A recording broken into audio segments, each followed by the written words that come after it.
الحمد لله نحمده ونستعينه ونستغفره ونؤمن به ونتوكل عليه ونعوذ بالله من شرور أنفسنا ومن سيئات أعمالنا من يهد الله فلا مضل له ومن يضلله فلا هادي له أشهد أن لا إله إلا الله وأشهد أن محمدا عبده ورسوله صلی اللہ تعالی علی خیر خلقی محمد وآلہ وصحبہ وسلم تسلیما کثیرا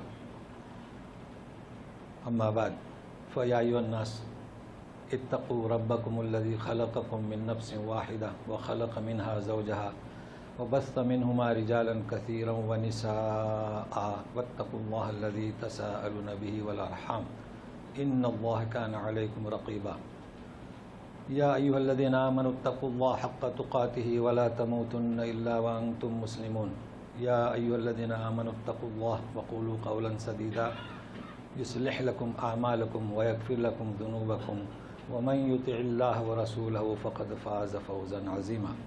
آج کے درس کے مناسبت سے خطبے میں کلمہ شہادت ہے،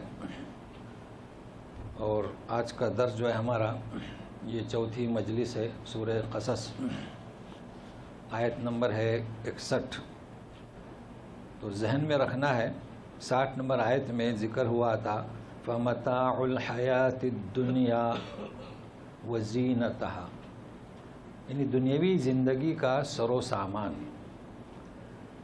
وَمَا عِنْدَ اللَّهِ خَيْرٌ وَأَبْقَى، اور اس کے مقابلے میں جو اللہ تبارک تعالیٰ کے پاس ہے وہ بہترین اور پائیدار۔ تو اسی کی تشریح ہو رہی ہے اگلی آیت میں، تو وہ معنی حاضر رہیں، مستحضر رہیں کہ البتہ ترتیب مختلف ہے، اور اس کے بعد جو ہے درس میں منظر آئے گا قیامت کا، اور قیامت کا منظر بھی 3 طریقے سے ہوگا۔ تو ظاہر ہے ہمارے لیے بہت اہم ہے ان سبوں کے لیے جو مزاروں پر جاتے ہیں یا تعزیہ پر جا کر نیازیں کرتے ہیں، اور پھر وہ تو ہیں ہی جو کسی مٹی ہو یا لکڑی ہو یا پتھر ہو اس کی مورتیاں بناتے ہیں، لیکن سب سے پہلے تو ہمارے لیے نصیحت ہو تو اس منظر کو دیکھیے وہ کیسے مناظر ہوں گے۔ قیامت کے 3 منظر کوئی معمولی بات نہیں ہے۔ اور پھر جس کا میں نے اشارہ دیا تھا شہادت، عام طور پر ہم کلمہ شہادت تو اشہد ان لا الہ الا اللہ اسی کو سمجھتے ہیں، بلکہ کسے کہتے ہیں کلمہ شہادت، اس کی کتنی قسمیں ہیں، شہادت حق کیا ہے؟ تو 1 گھنٹے کا ہمارا سفر، توجہ رہے تو ہم شروع کرتے ہیں۔ اعوذ باللہ من الشیطان الرجیم،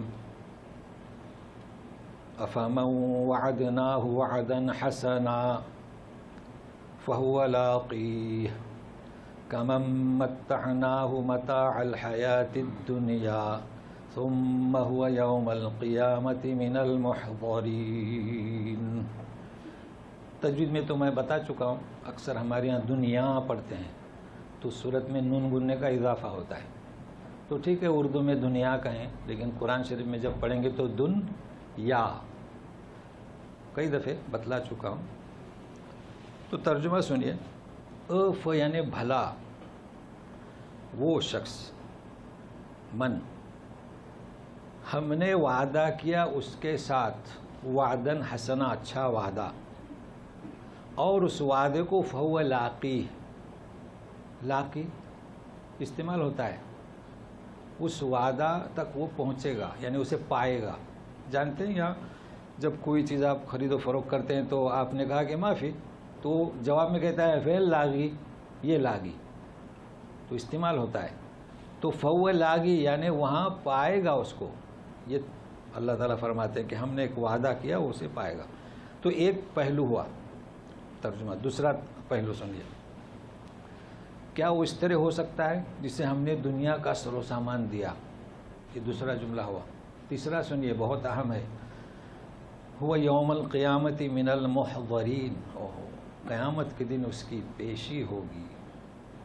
یہ 3 باتیں سمجھنا ہے۔ سب سے پہلی بات کہ ہم نے وعدہ حسنہ کس کے ساتھ کیا، ایک چیز جو اسے پا کر رہے گا، تو وعدہ کیا ہے؟ اور کسے سر و سامان دیا، تو اس کا شان نزول ہے، اور ایک نہیں کئی ہیں۔ تو بعضوں نے بیان کیا ہے کہ اس سے مراد وعدن حسنہ نبی کریم صلی اللہ علیہ وسلم، بے شک حقیقت ہے، اور مقابلے میں ابو جہل۔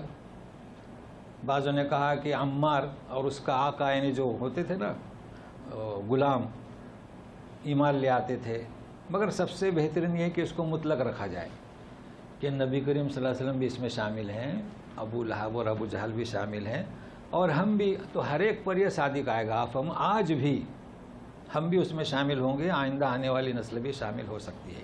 تو شان نزول کا مطلب کیا، لوگ جو ہے قرار دیتے ہیں کہ یہ اس کا مصداق یہ ہو سکتا ہے، اور سارے صحیح ہیں، مگر عام رکھیں، کوئی بھی مومن اس کے ساتھ اللہ نے کیا کیا ہے، وعدہ حسنہ، تو یہ تصور رکھیں۔ تو وعدہ حسنہ کیا ہے، بشارت بالجنہ ہے نا، وعدہ حسنہ۔ بعضوں کو تو نبی کریم صلی اللہ علیہ وسلم نے بتلا دیا کہ بشارت، عشرہ مبشرہ جانتے ہیں، تو جنت کی بشارت، کسی بڑھیا کو بھی بشارت دی تھی، تو وہ بیچاری روتے ہوئے چلی گئی، تو واپس اس کو بلایا، اس لیے کہ ایک مذاق کر رہے تھے اس کے ساتھ کہ بڑھیا جنت میں نہیں جائے گی۔ اس کا مطلب کیا، بڑھیا کی حالت میں نہیں، جوان ہو کر جائے گی، تو بشارت ہوئی نا۔ تو ایسے کئی لوگوں کو بشارت دی گئی ہے، تو اللہ تعالیٰ نے ہمیں بشارت دی ہے، انشاءاللہ ہم اس میں شامل ہوں کہ وعدہ حسنہ۔ اور وعدہ جس طریقے سے عصا کے درجات 3 بتا چکا ہوں میں، عصا کے، کسی کے پاس آپ بھیجیں یا خود آپ وعدہ کریں اور اللہ وعدہ کرے، بہت فرق ہے نا۔ اللہ تو یقین ہے، تو اللہ وعدہ کر رہے ہیں کہ اگر آپ مومن ہیں فہو لاغی، تو پائیں گے ہم انشاءاللہ جنت کو، پا کر رہیں گے انشاءاللہ، اللہ کی مدد توفیق شامل حال رہے ہمارے۔ تو تمیز کرا رہے ہیں کہ کیا ایسا فرد، یعنی ایسا ایک مومن جس کے دل میں ایمان ہے، اس فرد کے برابر ہو سکتا ہے؟ ہم نے سر و سامان دیا دنیا کا، کیا سر و سامان دیا دنیا کا، عارضی ہے نا۔ دیکھیے کسی کے پاس فیکٹری ہے، کسی کے پاس باغ ہے، کسی کے پاس بڑا بزنس ہے، آپ کو معلوم ہو جائے 2 چیزیں ہیں آخرت کے مقابلے میں، یا تو وہ اس کی دولت اسے چھوڑ کر جائے گی، یا یہ دولت کو چھوڑ کر جائے گا۔ اس لیے کہتے ہیں کہ دنیاوی زندگی کیا ہے، عارضی ہے، اور یہی ہوتا ہے، یا اپنے بچوں کو چھوڑ جاتا ہے، یا وہ دولت اسے چھوڑ دیتی ہے، یعنی مطلب ہلاک ہو جاتی ہے، تباہ ہو جاتی ہے، جل جاتی ہے، نقصان ہوتا ہے۔ اس لیے کہا جا رہا ہے کہ دنیا کی جو سر و سامان ہم دنیاوی دے رہے ہیں، یہ کیا ہے، عارضی ہے۔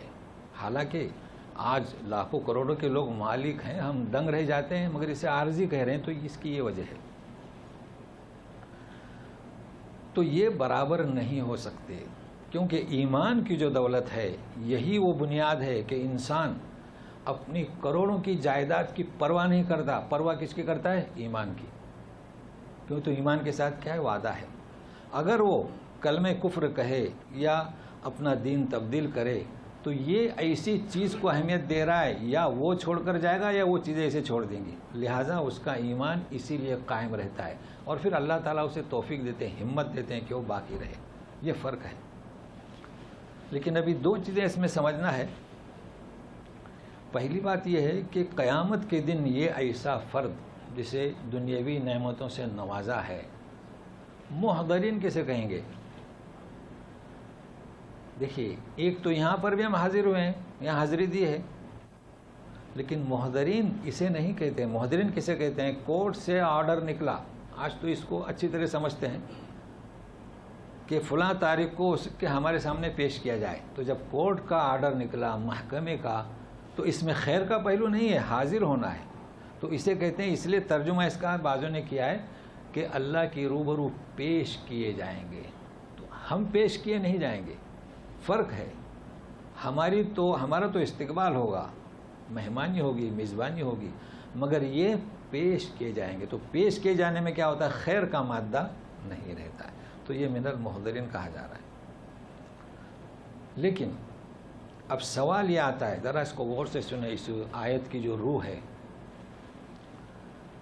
یہاں صرف توجہ اس طرف دلائی گئی کہ دنیا کی متاع یہ عارضی ہے، مگر کہیں آپ نے جھلک دیکھی کہ دنیا کا سر و سامان مکروہ ہے یا منع ہے؟ نہیں، یا ہے کہ اپنا بزنس لپیٹ لو، اس لیے کہ ہو سکتا ہے نا کہ بھئی یہ عارضی ہے، یہ تو باقی رہنے والا کیا ہے؟ جنت ہے، اس لیے اپنا بزنس تجارت لپیٹ دو بستر، چلو چھوڑ دو۔ ایسا کہیں نہیں ہے۔ کیوں؟ مقصد یہ نہیں ہے کہ تجارتیں نہ کرو، نہ کماؤ، سونا نہ خریدو، یہ مقصد نہیں ہے۔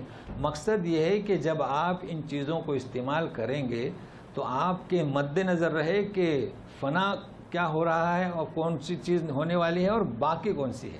جیسے میں آپ کو ایک مثال دوں، ایک صاحب ہے ماشاءاللہ، تاجر ہیں، یا باغ ہے یا فیکٹری ہے، آج کل تو چیزیں بڑھ گئی، وسائل بڑھ گئے نا، کوئی بھی وسائل ہے اس کے پاس، 10 ملازم ہیں۔ اب اس نے سوچا کہ تھوڑا اس کو کاروبار کو بڑھا دوں، تو کیا آپ اسے کہیں گے کہ دنیا کی محبت کرنے والا ہے؟ نہیں، الزام ہے اس پر۔ یہی تو سوچ ہماری جو ہے نا، سوچ ہماری قرآنی نہیں ہے۔ سوچیں گے یہ ابھی تو 10 نوکر ہیں، آرام سے کھا پی رہا ہے اور بھی بڑھا رہا ہے، لالچ ہے؟ نہیں، لالچ نہیں ہے اسے۔ دیکھیے میں اس کو صحیح کر کے بتلا رہا ہوں۔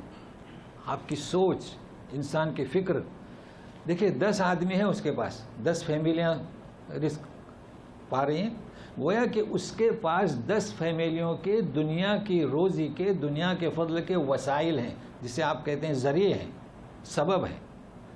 اگر اس نے اپنا کاروبار بڑھایا، 10 کے 15 ہو گئے، تو اچھی بات ہے یا نہیں؟ یا لالچ والی ہے؟ اچھی بات ہے۔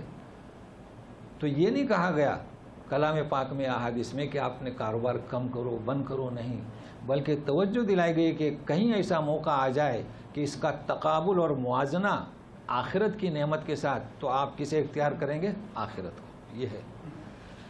تو یہ تو اس آیت کی شرح ہوئی۔ اب سننے کے لیے تیار رہیے گا، قیامت کا ایک منظر پہلا اور بہت اہم ہے، اس کے بعد پھر دوسرا منظر اور پھر تیسرا منظر۔ تو سنیے، وَيَوْمَ يُنَادِيهِمْ فَيَقُولُ أَيْنَ شُرَكَائِيَ الَّذِينَ كُنْتُمْ تَزْعُمُونَ۔ یہ قیامت کا پہلا منظر۔ یوم ظرف ہے، یعنی زمان اور مکان۔ یہ ایسا دن ہے، اس کے بعد کوئی دن نہیں، یہ قیامت کا دن۔ کہا جا رہا ہے کہ اے رسول، تو کیا اہم بات ہوگی کہ رسول کو خطاب کیا جا رہا ہے کہ یوم ینادیہم، کنہیں؟ یہ جو حاضری کی جائے گی نا، جو حاضر کیے جائیں گے، پیش کیے جائیں گے، آواز دے گا اللہ۔ جانتے ہیں آواز کیسی ہوگی؟ آواز تو ہمیں بہت ساری دی گئی، یا ایھا الناس اتقوا ربکم، یہ بھی آواز ہے، ندا، پکار۔ یا ایھا الذین آمنوا، یہ بھی ندا اور پکار ہے نا؟ لیکن یہ ندا کون سی ہوگی؟ یہ وہ ندا نہیں ہوگی، وہ بھی اللہ کی پکار ہے، وہ بھی اللہ پکار رہے ہیں کہ یا ایھا الناس، اے لوگو، اے ایمان والو، یہ بھی اللہ کی پکار ہے۔ یہ حق الیقین سامنے آواز آئے گی، کس طرح آئے گی ہم نہیں سمجھ سکتے۔ جیسے کہ آواز آئی تھی یا موسیٰ انی انا اللہ، ٹھیک ہے، یہ آواز آئے گی۔ کیا حالت ہوگی ہماری اس وقت؟ اللہ کے روبرو۔ لیکن یہاں ذکر کس کا ہو رہا ہے؟ پہلی واضح کر چکا ہوں، ان کا جنہیں دنیاوی زندگی کو ترقی دی، ان کا۔ ہمارا تو احترام کیا جائے گا، استقبال کیا جائے گا۔ فیقول، تو اللہ تعالیٰ پکار ہوگی، تو وہ کیسے پکاریں گے؟ اب یہ کہ فیقول کے معنی کہنا نہیں، تبدیل ہو جاتے ہیں نا معنی، تو کیا پکاریں گے؟ کیا پوچھیں گے؟ این شرکائی، میرے پارٹنر کہاں ہیں، میرے شریک کہاں ہیں؟ اچھا، اس ترجمے میں خیال رکھیے گا، الذین کنتم تزعمون، جنہیں تم گمان کرتے تھے۔ اللہ تعالیٰ فرماتے ہیں روحی فنفخنا فیہ من روحنا، پھونک دیتے ہیں ہماری روح۔ مساجد اللہ ہے نا، اللہ کی مسجدیں۔ عبادی، اے میرے بندو، تو یہ عبادی، یہ روحی اور یہ مساجد اللہ، یہ الگ گروپ ہے اور یہ علیحدہ گروپ ہے۔ بے کعبۃ اللہ نے کیا؟ اللہ کی مملوک. تو شرکائی کا مطلب یہ نہیں کہ اللہ کے کوئی شریک ہیں، پارٹنر ہیں، یہ نہیں کہا جا رہا ہے، ورنہ پھر اعتراض کریں گے اللہ تعالیٰ خود فرماتے ہیں کہ میرے شریک کہاں ہیں. تو یہ مسئلہ حل کر دیا تزعمون نے، تمہارے گمان کے مطابق تم نے جو میرے شریک بنائے تھے وہ کہاں ہیں. اب ترجمہ کر دیا ہے لوگوں نے میرے شریک، جبکہ میرے شریک ترجمہ نہیں ہونا چاہیے. کیا ہے ترجمہ؟ تم جسے گمان کرتے تھے وہ میرے شریک کہاں ہیں. تو بات مکمل ہو گئی. تو یہ پہلا منظر. اب آپ بتائیے، روبرو پیشگی ہوگی اللہ کے دربار میں، اس کے بعد کوئی دن نہیں، یہ آخری دن ہے، اور پوچھا جائے گا. تو کن سے پوچھا جائے گا بتاؤ؟ یہ ہے سوال بڑا. لوگ فوراً کہیں گے کہ یہ جو مورتیاں بناتے ہیں نا، اچھا انہی سے پوچھا جائے گا، اور خانقاہ والوں سے نہیں پوچھا جائے گا. اس لیے کہ ہم جانتے نہیں خانقاہوں میں کیا ہو رہا ہے، مزاروں میں کیا ہو رہا ہے. جائیے، مطلب میں کیوں کہہ رہا ہوں؟ دیکھنے، تاکہ یہ آیت، یہ منظر سمجھ میں آئے، یعنی مفہوم سمجھے. ورنہ میں ترغیب نہیں دے رہا ہوں، لیکن جانا چاہیے، دیکھنا چاہیے. چلیے، ہمارے جو علاقے میں ہے، جائیے، نیرول میں بہت مشہور شخصیت ہے سجاد نعمانی، جانتے ہوں گے. جائیے، مہمان بن کے جائیے، دیکھیے. اور بھی کئی خانقاہ ہیں، دیکھیے وہاں کیا ہوتا ہے. اگر آپ کے پاس یہ میری تھوڑی سی معلومات ہے تو آپ کو اندازہ ہوگا کیا ہوتا ہے وہاں. شرکائی، وہاں یہ بتلایا جاتا ہے کہ یہ شیخ، ان سے اگر ہم نسبت ہماری رہی تو ہمارے کامیابی کا سبب یہ ہے. بتائیے، یہ پارٹنر ہوئے کہ نہیں اللہ کے؟ پھر کسے کہتے ہیں پارٹنر؟ تو یہ عقیدہ لے کر جانا سب سے پہلے تو ہم سے، یعنی ایسوں سے سوال ہوگا. ہم تو انشاءاللہ خارج ہیں اس سے، اللہ کا کرم ہے اس کا ہمارے ساتھ. تو یہ بھی اس میں شامل ہے. کہاں ہے؟ چلیے، مزاروں میں کیا ہوتا ہے؟ یہی ہوتا ہے کہ ان پر نیازیں نظریں کریں گے تو ان کے ساتھ میں جنت میں جائیں گے. نہیں، کنتم تزعمون سب آ گئے اس میں، چاہے لکڑی کا ہو، چاہے مٹی کا ہو، چاہے پتھر کا ہو، چاہے اور قسم کا ہو، سب اسی میں آ گئے. اچھا، اب یہی منظر چل رہا ہے، لیکن رد عمل. قال الذين حق عليهم القول ربنا هؤلاء الذين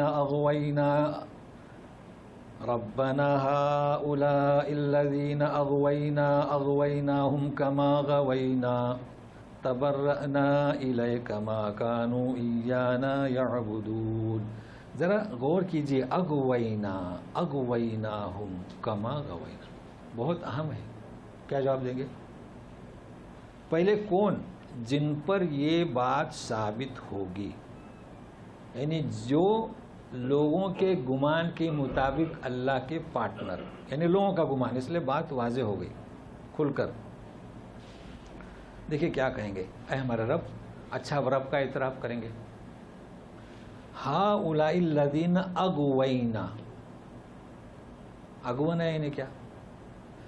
یہ وہ لوگ جنہیں ہم نے گمراہ کیا، یعنی مفعول کا ترجمہ کریں. اغویناہم، ہم نے انہیں ایسے گمراہ کیا جیسے ہم خود گمراہ ہوئے. گوینا تو گویا کہ گوینا لازم ہے، ہم خود گمراہ ہوئے. اور دو اغوینا متعدی، یعنی دوسروں کو گمراہ کیا. تو یہ جنہیں پارٹنر بنایا تھا وہ جواب دیں گے. تو سب آئیں گے اس میں، اس لیے کہ کسی کو اختیار ہے کہ کسی کو جنت میں لے جائے. اللہ سے کہے گی کہ اس کے گناہ معاف کر دو، یہ ہماری نیازیں کرتے تھے، یہ ہمارے سلسلے تسبیح کے دانے تھے، سمجھ رہے ہیں نا، سلسلے میں جڑے ہوئے تھے. کسی کو اختیار نہیں. وہاں کہیں گے کہ جیسے ہم گمراہ تھے نا ویسے ہم نے انہیں گمراہ کیا. تبرأنا الیک، اے رب ہم تجھ سے برات ظاہر کرتے ہیں، اب برات کا اظہار کریں گے. اچھا، دوسرا کیا انکار؟ اب کیا کہیں گے؟ ما کانوا ایانا یعبدون. اللہ کتنے بکرے چڑھائے اور مرغے، وہ انکار کر دیں گے کہ ہماری عبادت پرستشی نہیں کرتے تھے، ہماری بندگی نہیں کرتے تھے، ہماری عبادت ہی نہیں کرتے تھے. یہ وہ دن ہے. کیا کہیں گے؟ ہماری عبادت ہی نہیں کرتے تھے. کیا حالت ہوگی؟ جن پر امید لگائے بیٹھے، تکیہ لگائے بیٹھے، زوم، تو یہ ان کی حالت ہوگی. اچھا، یہ ایک منظر ہوا، اسی کی شرح ہے. تو اب کہا جائے گا وقیل ادعوا شرکاءکم فدعوہم فلم یستجیبوا لہم ورأوا العذاب لو انہم کانوا یہتدون. کیا کہا جائے گا؟ اسی دوسرے منظر کی شرح ہے. کہا جائے گا کہ ان کو پکارو، یعنی ادعو، یعنی تمہارا زعم تھا نا کہ وہ ہمیں بچائیں گے، چلو پکارو ان کو، آواز دو، یہ کہا جائے گا. فدعوہم، تو پکاریں گے، مدد کیجیے، ہماری دربار ہے، محکمہ ہے، اللہ تعالیٰ کی پیشی کے سامنے ہماری پیشی ہے. فلم یستجیبوا، تو وہ جواب نہیں دے سکیں گے، لہم، اور عذاب سامنے ہوگا. لو انہم کانوا یہتدون، یہ کلمہ جو ہے ان دو آیتوں کی روح ہے. سمجھنے کی کوشش کرتے ہیں. کیا فرماتے ہیں اللہ تعالیٰ؟ کہ پیش کیا جائے گا، پوچھا جائے گا وہ پارٹنر کہاں ہیں، پھر یہ بھی کہا جائے گا کہ انہیں پکارو. لیکن کیوں؟ وجہ کیا اس کی؟ لوگ یہ سمجھتے ہیں کہ قیامت کا جو یہ منظر کیا انہیں ذلیل کرنے کے لیے پیش کیا جا رہا ہے. یعنی آج کل جو مشرکین ہیں، یہی تو قرآن کی روح ہے. جب عذاب بیان کریں تو ذلت کے لیے نہیں، ان کی توہین کے لیے نہیں. تو یہی بات جو نماز نہیں پڑھتے ان کے لیے بھی ہونی چاہیے نا. جو نماز نہیں پڑھتا ہے تو اسے جب ہم نصیحت کریں تو توہین سے نہیں، حقارت سے نہیں. یہ کلمہ اس کو یاد رکھیے. اللہ تعالیٰ کیوں فرماتے ہیں لو کانوا یہتدون؟ کیا انہیں ان کفاروں کی اہانت مطلوب ہے؟ نہیں. ذلت مطلوب ہے؟ نہیں. رسوائی نہیں. اگر یہ چیز مطلوب ہوتی تو یہ نہیں فرماتے کہ لو انہم کانوا یہتدون، کاش کہ یہ لوگ راہ اختیار کرتے. تو یہ میں آپ کو پیغام دے رہا ہوں. کسی کو بھی نصیحت کریں تو مقصد کیا ہونا چاہیے؟ کاش کہ وہ ہماری بات کو سن لے. یہ چیزیں ایسی ہیں کہ قرآن سے ملیں گی آپ کو.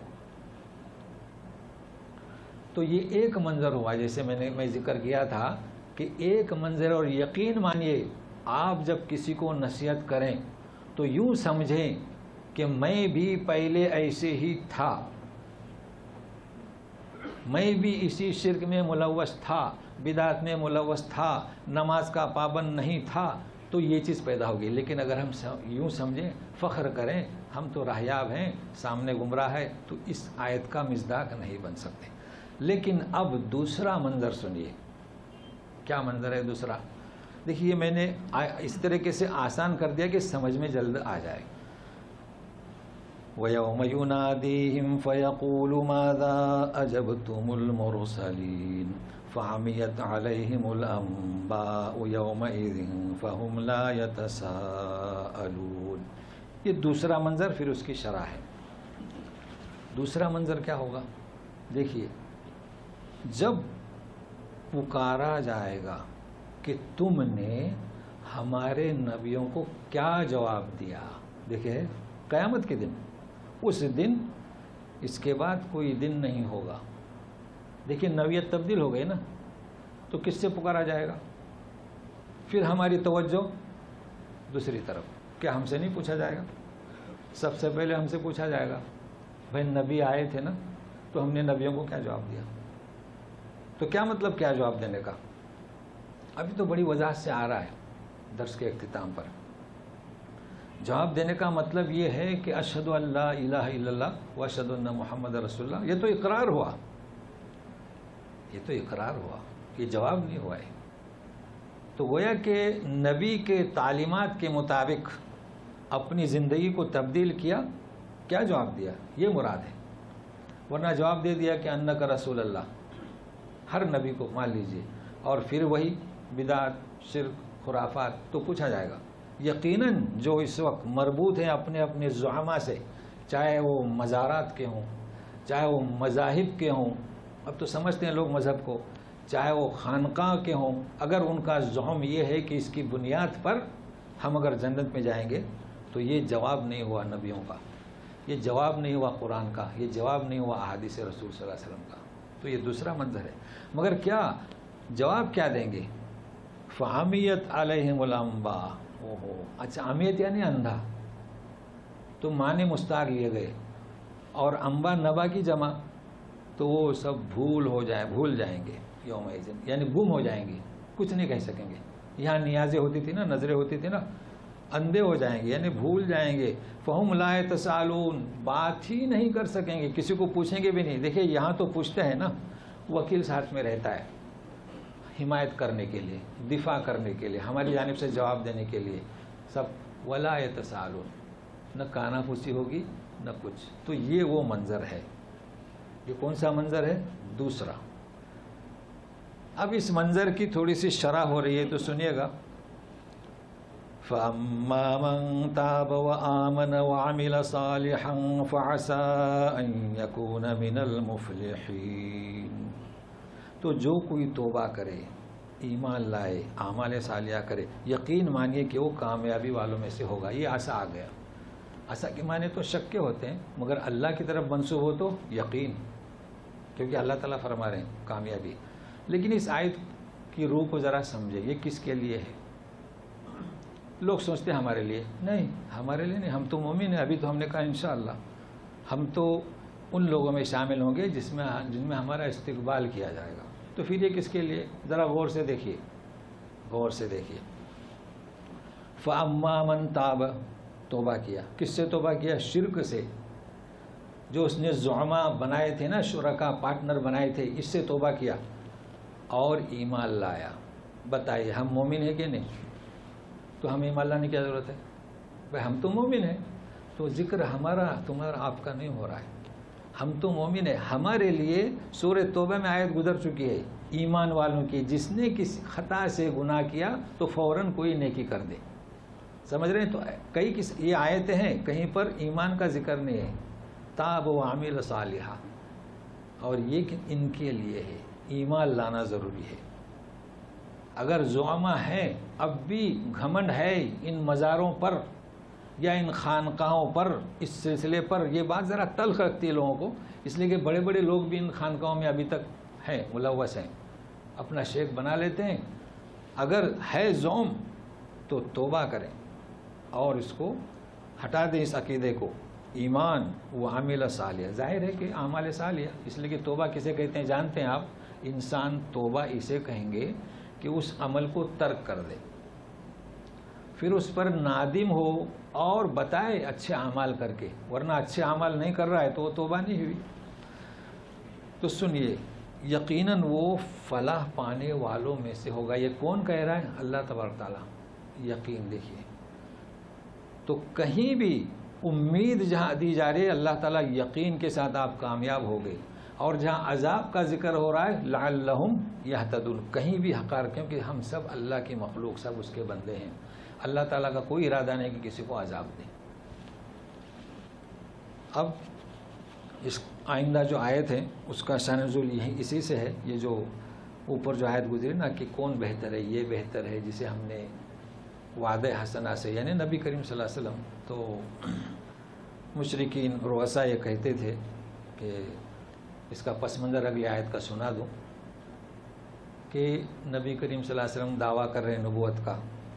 تو طائف اور مکہ کی جو بستیاں ہیں، قرآن شریف میں بھی اس کا ذکر ہے کہ ان دو بستیوں میں سے عظیم آدمی کو، عظیم فرد کو کیوں نہیں نبی بنا کر بھیجا گیا. یعنی ان کی تو ہوتا ہے ایسا، اپنے گاؤں کا کوئی آدمی بن جائے بڑا ڈاکٹر، انجینئر، تو لوگ اس پر یقین کم کرتے ہیں کہ تو ہمارے سامنے کا بچہ ہے. بچہ نہیں، سبھی ہم بھی تو بچے تھے، ہم بھی بچے تھے، ہم کیا نہیں بنے. تو یہ نہیں سوچتے ہیں کہ وہ بچہ ہے تو ہم بھی بچے تھے. تو بچپن سے ہی سیکھ کر آدمی بڑا بنتا ہے، تو وقت کم ہوتی ہے. تو یہ آیت ان کے لیے کام آئے گی. تو سنیے، تو وہ کہتے تھے کہ یہ ان کوئی اور کیوں نہیں ملا. تو سنیے، وَرَبُّكَ يَخْلُقُ مَا يَشَاءُ وَيَخْتَارُ مَا كَانَ لَهُمُ الْخِيَرَةُ سبحان اللہ وتعالی عما یشرکون وربک یعلم ما تکن صدورہم وما یعلنون. آپ کہہ رہے ہیں کہ دو بستی میں سے کسی اور کو بھیجا جاتا رسول. وربک یخلق ما یشاء، اللہ تعالیٰ جسے چاہتے ہیں پیدا کرتے ہیں. جب آپ کی خود پیدائش ہوئی تھی تو اللہ نے آپ سے پوچھا تھا کہ آپ کو پیدا کروں یا نہ کروں؟ ہمارا کوئی اختیار نہیں. اس وقت آپ نے کیوں نہیں کہا؟ جی وہ یختار، نبوت کے لیے جسے اختیار کرتا ہے وہ جسے چاہتا ہے. آپ کو جب بیٹے دیے، کسی کا آپ کو باپ بنایا تو کیا ہم نے پوچھا تھا؟ تو یہ سب اختیار اللہ کا ہے، آپ اس میں مداخلت کیوں کر رہے ہیں؟ اچھا، ما کان لہم الخیارہ، کسی کو کوئی بھی اختیار نہیں، بالکل. ہاں، اختیار کون سا دیا ہے؟ نیک بنے یا بد بنے، بس اس کا اختیار دیا ہے. سبحان اللہ و تعالی، اللہ تعالیٰ پاک ہے اور بہت ہی بلند ہے کہ تم جو شریک کرتے ہو، پارٹنر کرتے ہو ایسے عمل سے اللہ تعالیٰ بہت بلند ہے. اسے کسی کے شریک کی، کسی کے پارٹنر کی ضرورت نہیں، یہ کہا جا رہا ہے. لہٰذا ہم نے کسی سے مشورہ کر کے کسی کو پیدا نہیں کیا اور نہ کسی سے مشورہ کر کے کسی کو نبوت عطا کی، یہ ہمارا اختیار ہے. تو گویا کہ کسی نبی کا اس لیے انکار کرنا کہ یہ فلاں خاندان سے کیوں نہیں، اللہ کے اختیار میں مداخلت کرنا ہے. اب اس کے بعد اسی کی وضاحت ہے، وَهُوَ اللَّهُ لَا إِلَٰهَ إِلَّا هُوَ لَهُ الْحَمْدُ فِي الْأُولَىٰ وَالْآخِرَةِ وَلَهُ الْحُكْمُ وَإِلَيْهِ تُرْجَعُونَ. وہی ایک اللہ ہے، اس کے سوا کوئی معبود نہیں، اور ساری تعریفیں اول آخر اسی کے لیے، اور حکم، فیصلہ، اقتدار اسی کے لیے، اسی کی طرف لوٹنا ہے. دیکھیے بات چل رہی ہے متعدد شرکا کی، تو یہ نہیں کہا جا رہا ہے کہ اللہ تعالیٰ ایک، اللہ تعالیٰ ہی معبود ہے، ان معبودوں سے میں سے ایک، یہ نہیں کہا جا رہا ہے، بلکہ نہیں، وہی ایک معبود ہے. وہ ہے کہ جیسے ہم کہتے ہیں نا لا الہ، کوئی معبود نہیں. تو دیکھیے وَهُوَ اللَّهُ، وہی ہے اللہ، لا الہ الا ہو، یعنی سارے معبودوں کی پہلے نفی، یہ کہا جا رہا ہے.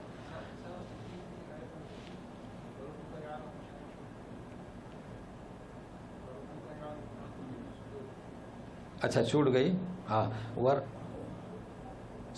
آیت نمبر بولیے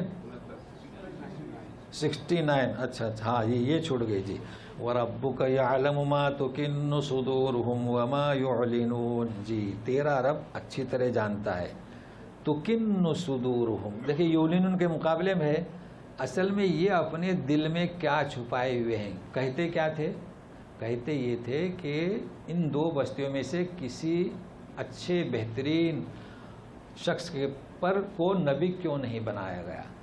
اصل میں یہ بات نہیں تھی، یہ چھپا رہے تھے اور یہ ظاہر کر رہے تھے، ہے نا. چھپا کیا رہے تھے اس کی وضاحت کہتا ہوں. یہ ظاہر کر رہے تھے کہ ایسا کیوں نہیں ہوا، حالانکہ یہ کیا چھپا رہے تھے اس کی زندہ مثال آپ کو ملے گی. جنگ بدر کے موقع پر جا کر ابو جہل سے پوچھا ایک شخص نے کہ کس کے ساتھ تم جنگ کر رہے ہو. اس وقت کا دستور یہ تھا کہ جو اپنا ہے اس کے خلاف کبھی تلوار نہیں اٹھتی تھی. کس کے ساتھ جنگ کر رہے ہو؟ ایک تو اپنا ہے. اچھا رہا بات کہ وہ حق پر ہے یا ناحق ہے، دو میں سے ایک. اگر وہ ناحق ہے جیسا تم سمجھتے ہو، لیکن سوال یہ آتا ہے کہ تم اپنے ہی کے خلاف تلوار اٹھا رہے ہو، اور یہ وہاں کے قانون رواج کے خلاف تھا. دوسرا یہ کہ اگر وہ حق پر ہوا تو دوسرا پوائنٹ، لہٰذا تمہارے جو نقطے ہیں وہ کمزور ہیں. کیا جواب دیا تھا؟ ہمیں سب اس کا علم ہے. تو کیا ساری چیزیں وہی لے جائے گا؟ یہ چھپا رہے تھے.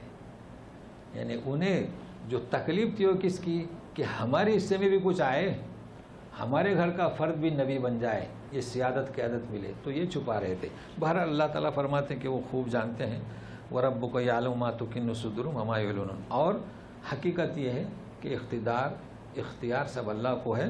وَهُوَ اللَّهُ لَا إِلَٰهَ إِلَّا هُوَ لَهُ الْحَمْدُ فِي الْأُولَىٰ وَالْآخِرَةِ وَلَهُ الْحُكْمُ وَإِلَيْهِ تُرْجَعُونَ. وہی معبود ہے ایک، ساری تعریفیں اسی کے لیے، ابتدا میں آخرت میں. اچھا ابتدا آخرت میں ہر انسان جانتا ہے. اپنی پیدائش کو دیکھو، اپنے بچپن کے مراحل کو دیکھو، تعریف اسی کی. اور وہ جانتے تھے یہ کائنات، یہ برسات، یہ نعمتیں، اور حکم بھی چونکہ اس کا حق ہے. جب اس نے پیدا کیا اور وہ اس نے وسائل بنائے تو اس کا حق ہے کہ اسی کی طرف لوٹ کر جاؤ، نہ کہ ان جنہیں تم نے گمان کر رکھا ہے شریکوں کو، یعنی بات وہیں سے چل رہی ہے، پارٹنر، شرکا۔ تو اب سنیے، قل ارأيتم ان جعل الله عليكم الليل سرمدا الى يوم القيامة من اله غير الله يأتيكم بضياء افلا تسمعون۔ اسی کی شرح ہو رہی ہے، تھوڑی تنبیہ کی جا رہی ہے، پھر اس کے بعد میں پھر تیسرا منظر شروع ہوگا۔ تو کہہ رہے ہیں کہ کیا آپ نے جاننے کی کوشش کی؟ یہ ارأیتم کی بھی وضاحت ہو چکی ہے، اس کے معنی دیکھنا نہیں، جاننے کی کوشش کی کہ رات کو اگر سرمدہ کا لفظ پہلی دفعہ آیا ہے، سرمدہ، یہ رات ہی کو جاری رکھا جائے الی یوم القیامہ، قیامت تک، تو کون ہے؟ اللہ۔ من الہ غیر اللہ یاتیکم بضیاء، کہ تمہیں روشنی لائے، ٹھیک ہے نا؟ تو کیا تم سننے کی کوشش نہیں کرتے؟ اچھا، اسی طریقے کی آیت عکس سنیے، قل ارأیتم ان جعل اللہ علیکم النہار سرمدا الی یوم القیامة من الہ غیر اللہ یأتیکم بلیل تسکنون فیہ افلا تبصرون۔ تو وہ ہے کہ ایک ہی مضمون ہے، پہلی آیت میں یہ ہے کہ رات ہی کو رکھا جائے، اور دوسری آیت میں کہ دن ہی کو رکھا جائے۔ اس کی شرح سب جانتے ہیں۔ دیکھیے، سردی کے موسم میں رات طویل ہوتی ہے، جن لوگوں کو جلدی اٹھنے کی عادت ہوتی ہے نا سویرے، تو وہ رات کی تاریکی سے پریشان ہو جاتے ہیں۔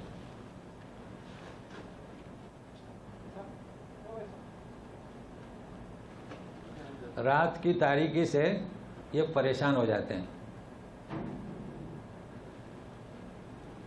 اور انتظار رہتا ہے کہ کب جو ہے روشنی نمودار ہوئی، کیوں؟ تو عادت بنی ہے نا صبح سویرے اٹھنے کی اور کام حرکت۔ تو یہ رات بھی اللہ تعالیٰ نے، یعنی جتنی ہمیں ضرورت ہے۔ اچھا، اسی طریقے سے روشنی، انسان تھک جاتا ہے، اب مغرب جو ہے کبھی ہوتی ہے 6 بجے تو کبھی 7:30، اب وہ پریشان ہوتے ہیں، چرند پرند سب، کہ کب اندھیری آئے گی اور اس کا جو سکون ہے اس سے ہم استفادہ اٹھائیں گے۔ یہ موضوع کہا ہے، اور سب جانتے ہیں ہمارے لیے رات بھی ضروری ہے، دن بھی ضروری ہے، اور ہم یہ اس کے انتظار کرتے رہتے ہیں۔ تو اس کو کہا جا رہا ہے کون ہے؟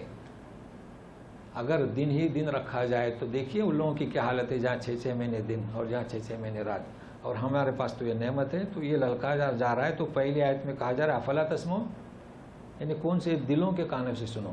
یہاں کہا جا رہا ہے افلا تبصرون، یعنی آنکھیں کون سی؟ دلوں کی آنکھوں سے۔ پھر اسی کا جواب دیا جا رہا ہے وَمِن رَحْمَتِهِ جَعَلَ لَكُمُ اللَّيْلَ وَالنَّهَارَ لِتَسْكُنُوا فِيهِ وَلِتَبْتَغُوا مِن فَضْلِهِ وَلَعَلَّكُمْ تَشْكُرُونَ۔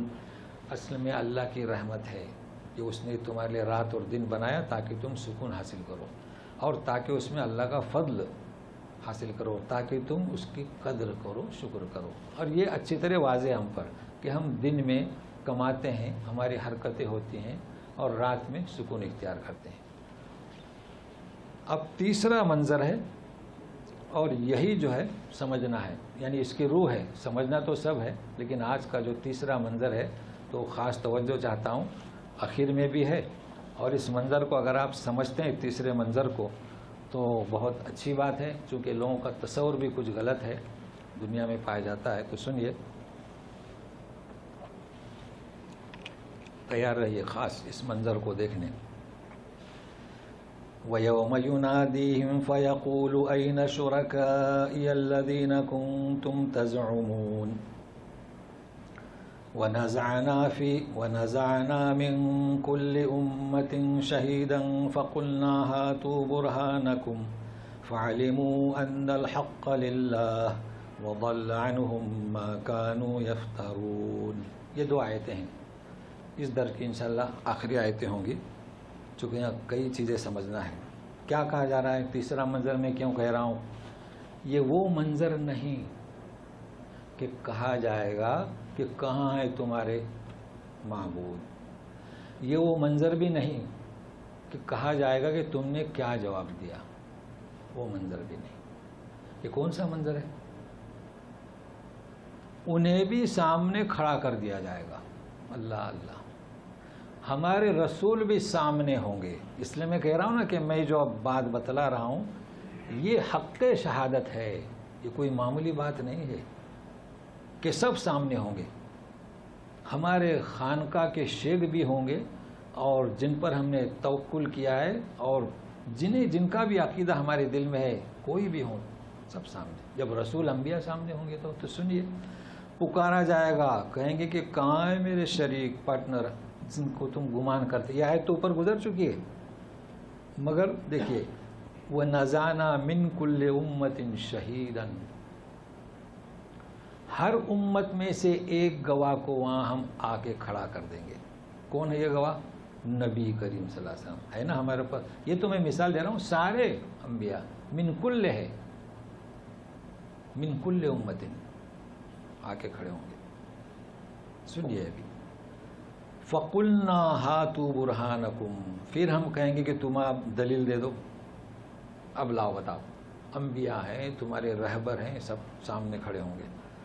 تو فَعَلِمُوا أَنَّ الْحَقَّ لِلَّهِ, جب سامنے دیکھیں گے تو ان پر واضح ہوگا کہ حق تو اللہ کے لیے. وَضَلَّ عَنْهُمْ مَا كَانُوا يَفْتَرُونَ, اللہ ضل یعنی گمراہ نہیں, گمراہ تو دنیا میں ہوتے تھے. اب جو وہ بہتان باندھتے تھے نا, جو وہ سمجھتے تھے, وہ باتیں گم ہو جائیں گی. یہاں کہتے ہیں کہ سلسلہ چاہیے, یہاں کہتے ہیں نظریں چڑھاؤ, نیازیں چڑھاؤ, یہاں کہتے ہیں کہ وہ اللہ تک ہمیں پہنچائیں گے, سفارش چلے گی.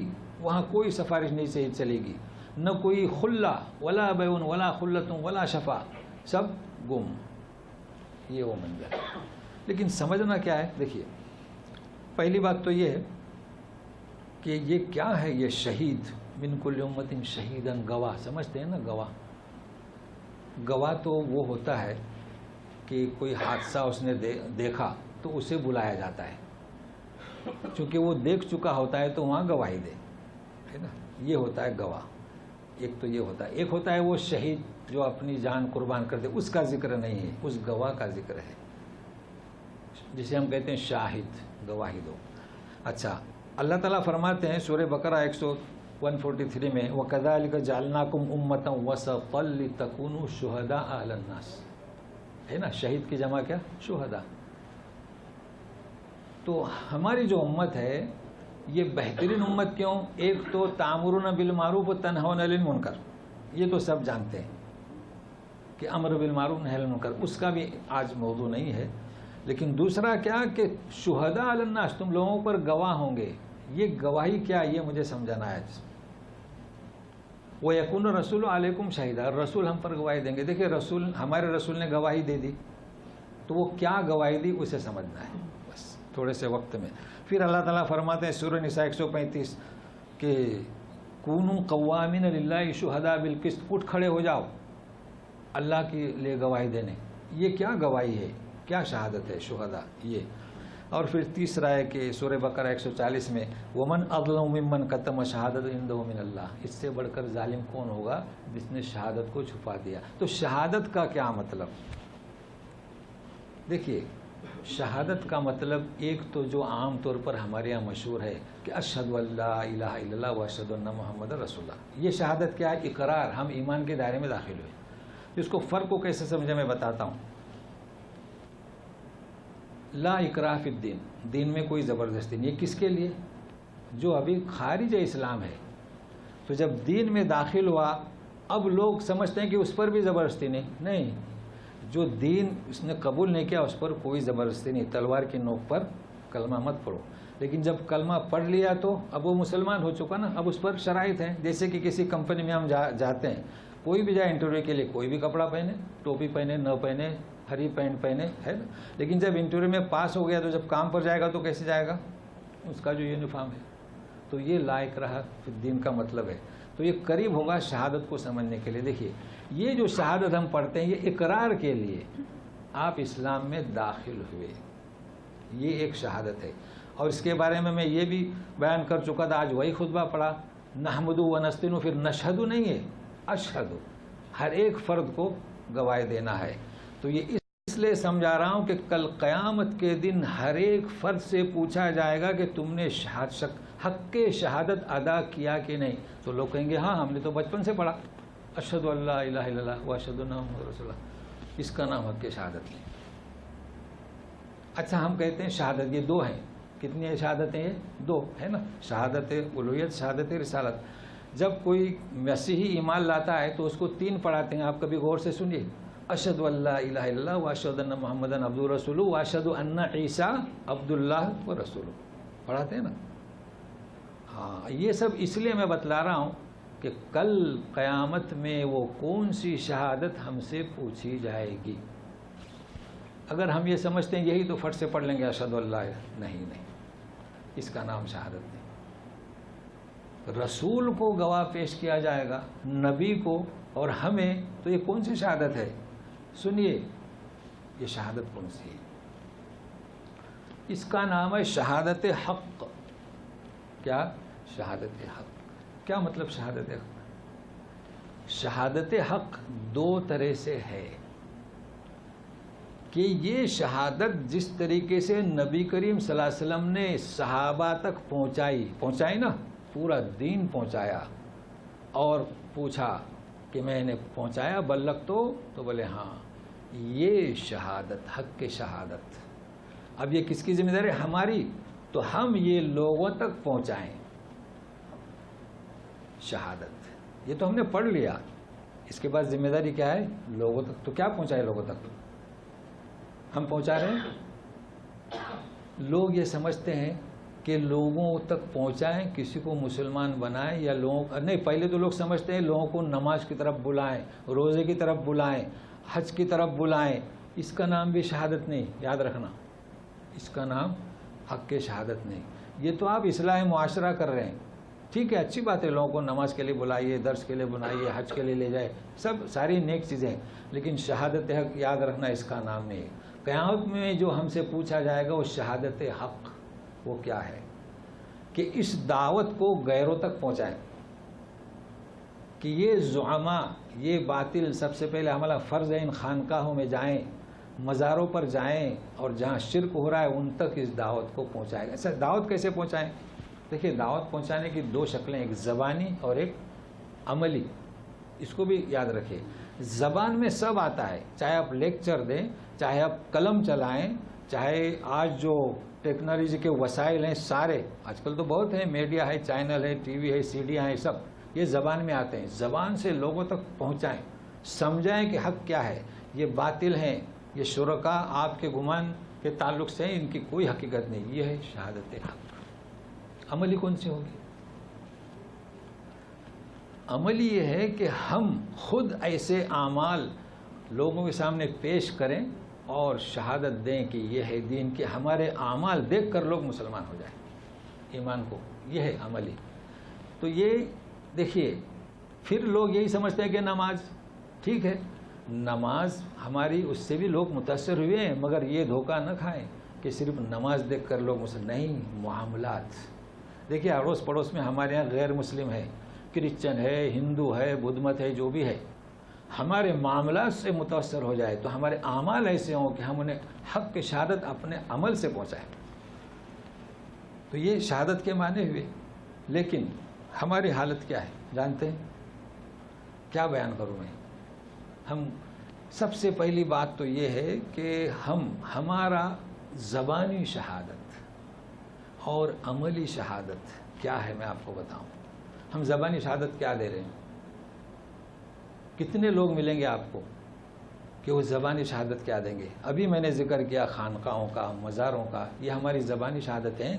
یقین میں دیکھا ہوں کہ جب یہ محرم کا مہینہ نکلتا ہے نا، یہ کیوں، یہ عرس کو لیجئے، ہمارے یہاں آئیے، آپ کے علاقے کی بات نہیں کر رہا ہوں، بغیر نام لیے جب عرس ہوتا ہے تو پہلی چادر غیر چڑھاتے ہیں، کون؟ غیر مسلم ہے نا، جانتے ہیں آپ، نام لینے کی ضرورت نہیں، پھر مسلم چڑھاتے ہیں، تو مشترک ہوئے کہ نہیں ہوئے؟ تو یہ ہماری زبانی دعوت ہے۔ وہ خود کہتے ہیں کہ جیسے آپ ہیں ویسے ہم ہیں، آپ بھی چادر چڑھاتے ہیں، ہم بھی چادر چڑھاتے ہیں، تو فرق کیا ہوا؟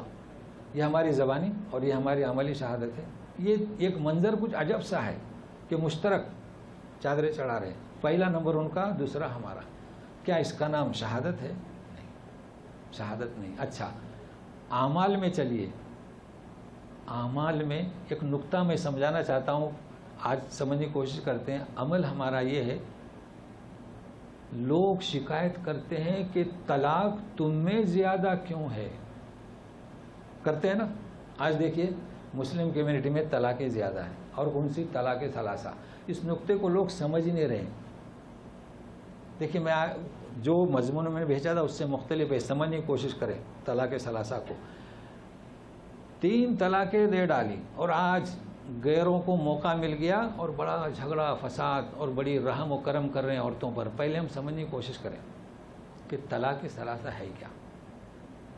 یہ ہمارا عمل ہے، ٹس سے مس نہیں ہو رہے. اس لیے میں نے کہا تھا نا کہ یہ مذاہب اور یہ جماعتیں، اب تو کھل کر میں کہہ رہا ہوں، یہ ہمارے مذاہب اور جماعتیں، یعنی شہادت حق میں اس کی تحقیر ہم کر رہے ہیں. اگر ہمارا یہ عقیدہ ہے کہ ہمارا جو مذہب ہے اس میں ہم اتنا غلو کریں کہ یہی حق ہے، جو مذاہب آپ جانتے ہیں، اور دوسرا یہ شہادت حق میں خیانت ہے. کیا ہے؟ خیانت ہے، غلو ہے دین کے اندر. آپ ایسا کیسا کہہ رہے ہیں کہ ہمارا ہی مذہب صحیح ہے؟ تو اسی طریقے سے جماعتوں کو لیجئے. اگر جماعت کا ایک قاعدہ، دیکھیے ایک بات یاد رکھیے کہ دین اسلام کیا فرمایا؟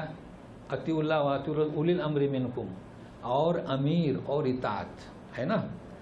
تو دین جو ہے ہمارا کیسے قائم ہوگا؟ ید اللہ علی الجماعہ. جب آپ جماعت بنائے، اس بات کو ذرا توجہ سے سنیں. دین ہمارا کب بنے گا مکمل؟ کہ ہم جماعت بنائیں. ٹھیک ہے نا. جماعت کیسے قائم ہوگی؟ جب امیر بنائیں. اگر امیر نہیں تو جماعت ہے. اچھا، امیر کی امارت کیسے برقرار ہے؟ جب اطاعت کرے. ٹھیک ہے. تو دین پر ہمیں چلنے کے لیے جماعت کا ہونا بھی ضروری ہے، امیر کا بھی ہونا ضروری ہے، اطاعت کا بھی ہونا ضروری ہے. لیکن یہ کون سی جماعت؟ اگر امیر غلطی کرتا ہے، یعنی اس جماعت کی اس کی تعریف کی گئی، فرمایا ید اللہ علی الجماعہ، اس جماعت کی تعریف کی گئی کہ یہاں نماز پڑھیں گے، یہاں سے مراد گھر میں ایک، اور مسجد میں جائیں گے تو 26 درجے بڑھ جائے گا. اس جماعت کے بارے میں یہ کہا گیا ہے کہ اگر امام سے، امیر سے کوئی غلطی صادر ہو جائے اور ہم اسی کو دین کے مقابلے میں اس پر ڈٹ جائیں، غلو کریں، یہ خیانت ہے، یہ حق کی شہادت نہیں. آج یہی ہو رہا ہے. ہماری عملی شہادت یہی ہے. کسی جماعت نے کہہ دیا، اس کے امیر نے، ہماری جماعت کا فیصلہ، تو دوسری جماعت والوں کو ہم بعض تو خارج دین سمجھ رہے ہیں کہ نہیں؟ یہاں سب جماعت والے ہیں. یہ غلو ہے.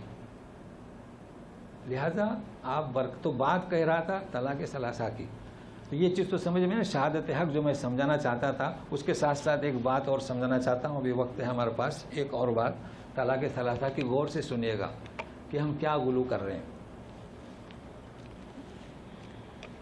طلاق ثلاثہ، سورہ بقرہ آیت نمبر 228 229 آپ دیکھ لیجئے گا، بعد میں سمجھاتا ہوں. وہاں پر کیا لکھا ہے؟ آج کل جماعت، ہماری جماعت 1 طلاق، ہماری جماعت 3 طلاق. میں اس کا قائل نہیں. بولو، سنیے، آپ ٹٹولیں تاریخ، آپ ٹٹولیں احادیث، تو 1 بھی پایا جاتا ہے، 3 بھی پائی جاتی ہے. ٹھیک ہے. اب آپ جماعت کو نہ لیں، حق کے شہادت کی طرف توجہ دلانا چاہوں. دیکھیے، ایک طلاق دینے کا طریقہ کیا ہے اور کیوں؟ ایک طلاق دے دے، کتنی؟ 1 دے دی. کھانا بھی وہیں کھائے گی، وہ وہیں دے دے، مطلب سمجھانے کے لیے کیا؟ کھانا بھی وہیں کھائے گی، وہیں رہے گی. جب اس کو طہر آئے گا، یعنی اس کا جو ماہواری ہے، ایک جب طہارت آئے گی تو دوسری دیں. سمجھ رہے ہیں نا؟ پھر جب ماہواری آئے گی تو تیسری دیں. ایسا کیوں؟ دیکھیے، ایک شخص کے 2 بچے ہیں، آپ لوگ سب بچے والے ہیں، جانتے ہیں. کچھ تو میں ہوئی تو اسے 1 طلاق دی جائے. اب ظاہر بات ہے کہ 20 دن کا وقفہ ہوگا، 20-25 کا، تو 20-25 دن میں وہ سامنے رہے گی. صرف انہوں نے چونکہ طلاق دی ہے، ان کو ریٹرن کا حق ہے، واپسی کا. یہ اللہ تعالیٰ نے رکھا ہے تاکہ میاں کے سمجھ میں آ جائے کہ یہ تو بات نہیں بنے گی، 25 دن ہو گئے تو اس کو رجوع کر لیں. اس لیے چلیے دوسری بھی دے دی. کتنی؟ تو 2 مہینے سے شاید میاں سدھر جائیں یا بیوی سدھر جائے، چلیے میں اب ضد نہیں کروں گی، یعنی دونوں کو، ایک کو نہیں کہنا ہے، بیوی کی جانب سے بھی کچھ ضد ہوتی ہے نا، تو وہ سدھر جائے۔ اب آپ بتائیں کہ 3 طلاق، جی کیا مطلب؟ کیا قرآن میں لکھا ہوا ہے ایسا؟ چلے میں للکارتا ہوں، کہاں ہے؟ یہ جماعت کی بات نہ کریں، کہاں ہے؟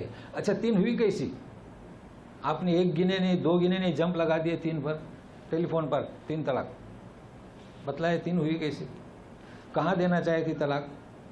1 توہر میں، رجعی، جب تک آپ رجعی نہیں دیں گے تو بائنا کیسے ہوگی؟ اچھا بائنا آپ دیکھتے ہوں گے نا، بائنا کسے کہتے ہیں وہ بھی سمجھے۔ آپ نے 1 دی طلاق یا 2 دی، ٹھیک ہے نا، 3 ماہواری گزر گئی تو اس کا نام ہے بائنا، یعنی وہ اپنے آپ کی مالک ہو گئی۔ اب تک کیا تھی؟ ریٹرن، رجوع تھی۔ تو ریٹرن میں کیا ہوتا ہے؟ شوہر اسے کھینچ لے بس، خلاص، یا منہ سے کہے یا ہاتھ سے پکڑ لے، ریٹرن ہو گئی، گواہ وغیرہ کوئی ضرورت نہیں رہتی۔ اس میں بائنا ہو گئی، وہ اسے اختیار ہے کہ کسی سے بھی نکاح کرے، کسی میں شوہر بھی شامل ہے، سمجھ رہے ہیں نا؟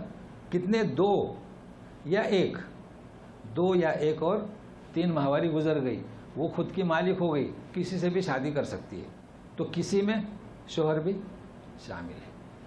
لیکن اگر اس نے 3 دے دی، مگر وہ 3 نہیں جو ٹیلی فون پہ دیتے ہیں، اس کی بات نہیں کر رہا ہوں، 1 دی، 2 دی، پھر 3 دی، وہ خود کی مالک ہو گئی، وہ کسی سے شادی کر سکتی ہے لیکن شوہر شامل نہیں اس میں، یہ پوائنٹ یاد رکھنا۔ فلا تنکحوا حتی زوجا غیرہ، محال، مستحیل۔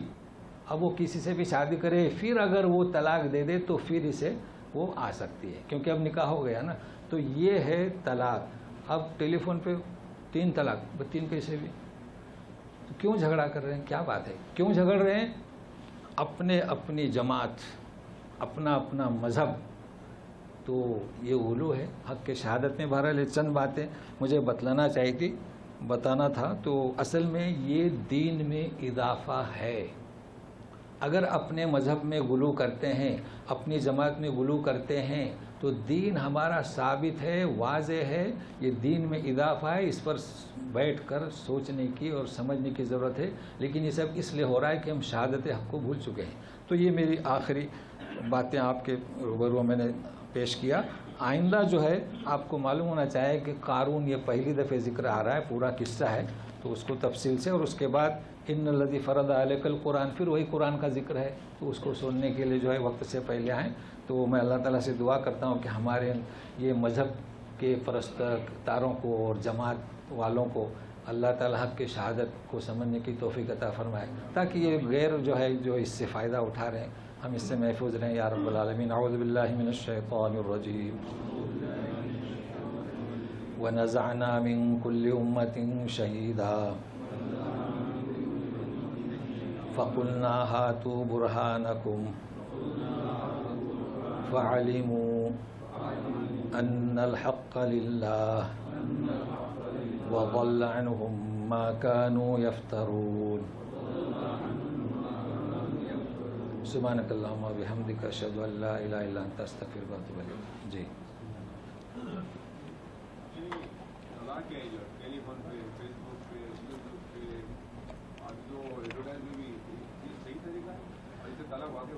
جی ان کا سوال ہے کہ طلاق ٹیلی فون پر، فیس بک پر بھی ہوتی ہے طلاق؟ اچھا ہے کہ ہم فیس بک، اچھا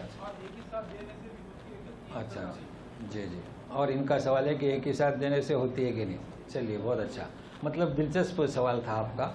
دیکھیے بات یاد رکھیں، آج حق شہادت، دین حق، یہ ہمارا عمل ہے۔ نکاح کب ہوا تھا اور کہاں اور کس طرح؟ اللہ کے نام پہ ہوا تھا نا نکاح، یاد رکھیے گا۔ نکاح کے لیے ہم نے گواہ رکھے تھے، خطبہ مسنونہ ہوا تھا، اور اتفاق سے آج ہم نے وہی خطبہ پڑھا ہے۔ تو طلاق بھی اسی طرح ہو بھائی، نکاح ایک اجنبی لڑکی اور ایک اجنبی لڑکا دونوں ایک ہوئے، ایک دوسرے کا لباس ہوئے، کس کے نام پر؟ اللہ کے نام پر۔ تو یقین مانیے سورہ بقرہ میں یہ آیت واضح ہے کہ جب اختلاف ہو جائے کہ 2 آدمی ان کے، 2 آدمی آپ کے، اور دونوں میں تفریق کریں، اللہ ان میں سے ہر ایک کو رزق دے گا۔ رزق دے گا یعنی کیا؟ جوڑا دے گا۔ یہ آیت کا ترجمہ کر رہا ہوں۔ لہٰذا جو لوگ ٹیلی فون پر، فیس بک میں یہ غلط کام کرتے ہیں، یہ صحیح نہیں، درست نہیں، کیونکہ انہیں دین کی معلومات نہیں۔ البتہ ہو جائے گی کہ نہیں ہو جائے گی، دیکھیے ابھی میں کہہ رہا ہوں کہ 3 کا تو ذکر ہی نہیں ہے۔ 3 کا ذکر کیسا ہے؟ یعنی درجہ بدرجہ، آپ کیا کہیں گے، یکے بات بھی کرے، تو جب ایک ہوئی دوسری تو تیسری کیسی ہوگی؟ اس کو تو آپ سمجھنے کی کوشش کریں نا میں کیا کہنا چاہتا ہوں۔ بھائی آپ نے کہا کہ 3 طلاق، تو ہوئی کیسی 3 طلاق؟ کیسے ہوئی؟ ابھی تو 1 دینا چاہے نا بھائی، آپ گننا چاہے نا 1 2 اور 3، تو یہ سوال نہ کریں، جو چیز ہے میں نے واضح کر دیا۔ جی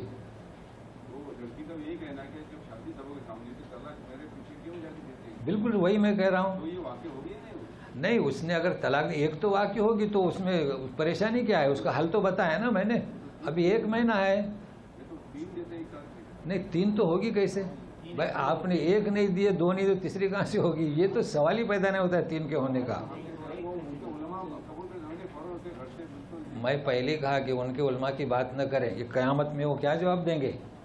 میں ان کا دفاع نہیں، میں تو یہی کہا نا کہ یہ جو تمہارے پارٹنر ہیں، یہ جو زیادتی کریں مذاہب والے، مذاہب میں علماء ہی آ گئے، ہم کیوں نام لیں ان کا؟ مذاہب میں کون آئے؟ یہ 4 آئے نا، امام 5، اور جماعتوں میں سب آ گئے، تو اسی پر رکھیں کہ جماعتیں اور امام، تو ان کی باتوں کو آپ دین نہ قرار دیں۔ 3 طلاق 3 کیسے ہو گئی بتائیے نا، چلیے آپ کیسے ہو گئی؟ دیکھیے آپ 3 بیوی، آپ کے ساتھ 3 لڑکیاں ہیں، آپ تینوں سے شادی کر رہے ہیں، تو کیا میں ایک ساتھ نکاح پڑھاؤں گا تو آپ قبول کریں گے؟ بھائی 1 بیوی آ گئی، پھر دوسری آئے کہ ایک ساتھ 3 کبھی شادی ہوگی آپ کی؟ تو پھر چلیے کس طریقے سے سمجھائیں؟ تو 1 طلاق ہو، چند دن گزریں، توہر ہو، پھر دوسری ہو، چند دن گزریں پھر تیسری، لیکن تیسری کی ضرورت ہی نہیں، کیونکہ تیسری طلاق دینے سے وہ مشکل میں پیش آئے گا، کیونکہ تیسری طلاق دینے سے وہ کسی کے ساتھ تو نکاح کر سکتی، اس کے ساتھ نہیں کر سکتی، سمجھ رہے ہیں نا؟ لہذا صحیح طریقہ 1 2 اور یا 1 ہی میں فارغ کر دو۔ اصل ہاں ایک چیز میں آپ کو بتاتا ہوں، لوگوں کا تصور کیا ہے پتہ ہے؟ کہ جب تک 3 نہیں دیے تو اس کو طلاق واقع نہیں ہوتی، سمجھ رہے ہیں نا؟ لوگوں کا تصور یہ ہے کہ اگر 1 کر دیا تو شاید یہ واپس آئے گی، اس کا باپ آئے گا اور پنچ لے کر آئیں گے، تو وہ شیطنت شرارت کی بنا پر 3 کہہ کے فارغ ہوتا ہے۔ تو دین اس کی چاہت ہے، اس کا وراثت کا نہیں ہے نا کہ اس نے 3 کہا تو 3 ہو جائے گی، نہیں، ابھی پنچ آ بیٹھے گا، آپ نے 1 طلاق دیے، کیوں دے رہے ہیں، کیا وجہ ہے، تو رجوع کا حق باقی رہے گا۔ اور کیا چاہیے بولیے؟ 1 طلاق دی اور 3 ماہواری نکل گئی، ہاں تو وہ خود کی مالک ہو گئی، کسی کے ساتھ نکاح کر سکتی ہے، کسی میں شوہر بھی ہے۔ سوال ان کا سمجھ میں آیا نا؟ 1 طلاق دی، 3 ماہواری گزر گئی، تو کسی کے وہ اپنی مالک ہو گئی، نمبر 1، اب وہ رجوع نہیں کر سکتا۔ کسی کے ساتھ بھی نکاح کر سکتی، کسی میں شوہر بھی شامل ہے۔ 2 طلاق دی اور 3 ماہواری گزر گئی، کسی کے ساتھ نکاح کر سکتی ہے، کسی میں شوہر بھی شامل ہے۔ 3 طلاق دی، اسی وقت خلاص بارڈر، اسی وقت، عدت کی ضرورت نہیں، اسی وقت وہ، یہ یاد رکھیں پوائنٹ، 3 طلاق دی اسی وقت وہ اپنے آپ کی مالک ہو گئی، نکاح نہیں کر سکتی 3 ماہواری گزرنے کے بعد، کسی کے ساتھ، شوہر کے ساتھ نہیں، پہلے واضح ہوا نا؟ لیکن اسی وقت وہاں رہ بھی نہیں سکتی۔ لیکن 3 یہ نہیں جو آج دے رہے ہیں ایک ساتھ۔ ابھی اور کیا بیان کرو اس سے واضح؟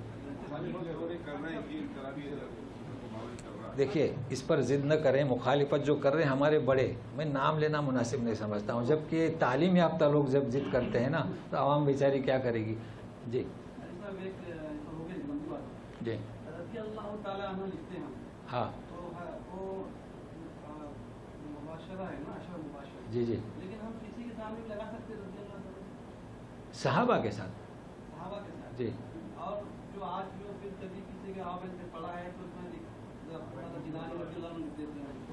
ہاں ان کا سوال یہ ہے کہ رضی اللہ عنہ کس کے ساتھ لکھ سکتے ہیں؟ قرآن شریف میں رضی اللہ عنہم ورضوا عنہ ہے نا، یہ پارے ہم میں بھی ہے، جگہ پہ ہے، تو یہ اللہ تعالیٰ نے صحابہ کرام کو یہ خاص لقب دے دیا، کیا؟ رضی اللہ عنہ۔ تو صحابہ کے آگے ہم نے کیا لکھنا چاہے؟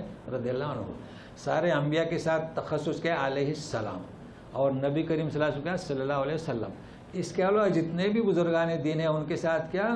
اگر وہ زندہ ہیں تو حفیظہ اللہ، اگر وہ متوفی ہیں تو رحمت اللہ یا رحمہ اللہ، اب ہمارے یہاں جو زندہ ہے تو دامت برکاتہم، آپ کبھی پڑھتے ہوں گے نا، یہ چیز غلط ہے، اس لیے کہ ہمیشہ برکت تو اس ذات کی ہے، ہماری نہیں۔ ہمارے تعلق سے بھی لکھتے ہیں لوگ، جب فنکشن میں جاتے ہیں تو اب کیا کریں، معاشرہ بنا ہے لوگوں کا، تو کئی چیزیں غلط آ گئی ہیں، تو غلط وہ اصل میں سمجھ نہیں رہے ہیں کہ اپنی جماعت کو، اپنے پیشواؤں کو، یعنی میری مراد یہ جو ہمارے بڑے ہیں، ان کی اگر کوئی غلط بات ہے تو اسے غلط سمجھے، ورنہ یہ دن میں گل ہوئے۔ چلیے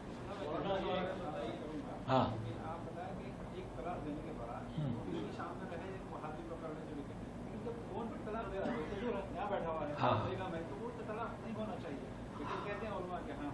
ہاں ان کا یہ کہنا ہے کہ آپ جیسے میں کہہ رہا ہوں نا کہ اصل حقیقت یہ جو فون پہ طلاق دے رہا ہے نا، تو یہ طلاق کا حل ہے، وہ میں بتا رہا ہوں، کیونکہ انہوں نے جو فون پہ طلاق دیا نا، تو ان سے کہیں کہ بھائی اللہ تعالیٰ نے تو کہا کہ سامنے طلاق دیں، کیونکہ اب آپ دور ہیں تو دور سے کیوں طلاق دے رہے ہیں؟ نکاح تو مجلس میں کیا تھا نا۔ ہاں لیکن طلاق ابھی ہوئی نہیں نا، اصل میں نے اس کا حل بھی بیان کر دیا کہ یہ جذباتی دے رہے ہیں، اس کی گرفت کریں کہ یہ صحیح نہیں ہے کہ یہ ابھی لیکن اس کو موقع ہے فوراً ریٹرن کریں۔ ہاں اس کو صرف نکاح کرنا پڑے گا۔ ان کا سوال کیا ہے کہ 3 ماہواری کے بعد ریٹرن ہو سکتا ہے کہ نہیں؟ دیکھو ماہواری سے پہلے خالی منہ سے کہے یا ہاتھ پکڑے، لیکن 3 ماہواری ہوگی تو تجدید نکاح، کیا آپ کہیں گے؟ رینیول کرے نکاح، صرف قاضی کو بلائے انکتو کو زوجتو کا نکاح۔ نہیں ایک دفعہ 3 کی بات نہ کرے، پہلے ایک دفعہ طلاق دیے، ہاں نکاح کرے، ہاں نہیں وہ 3 مطلب ایک ہی ساتھ میں بول دیا 3 تو وہ تو ایک ہی ہوئی نا۔ ہاں نہیں نکاح سے نکل گئی، اب وہ نکاح کرے۔ دیکھیے اصل میں دیکھیے بات سنیے، غلط طلاق کو اور صحیح طلاق کو مکس نہ کریں۔